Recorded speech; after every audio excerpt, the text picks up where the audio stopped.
एक समझदार मित्र की सहायता से जीवन के बड़े से बड़े संकट को दूर किया जा सकता है। इस कहानी कछुआ और लोमड़ी की दोस्तों में भी कुछ ऐसा ही होता है। लोमड़ी अपनी समझदारी से अपने कछुए दोस्त को बचाती है। बहुत समय पहले की बात है। कछुआ और लोमड़ी में बहुत अच्छी दोस्ती थी। कछुआ एक तालाब में रहता था और लोमड़ी तालाब के पास ही एक माद में रहती थी।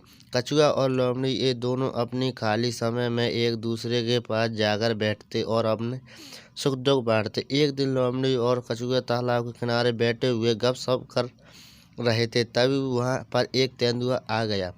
दोनों तेंदुओं को देखकर अपनी अपनी जान बचाने के लिए घर की तरफ भागे। लोमड़ी सरपट दौड़कर अपनी माद में छिप गई।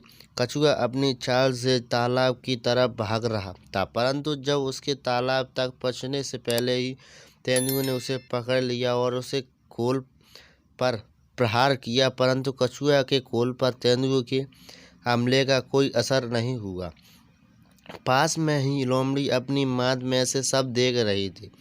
वह किसी भी तरह अपने मित्र की जान बचाना चाहती थी।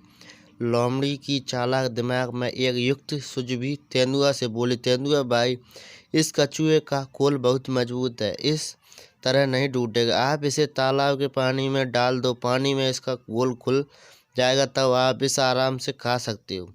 तेंदुआ की लोमड़ी की बात अच्छी लगी और उसने कछुए को तालाब के पानी में डाल दिया। अब क्या था, कछुआ जो चाहता था वह सो से मिल गया। कछुआ धीरे से तालाब के अंदर छिप गया।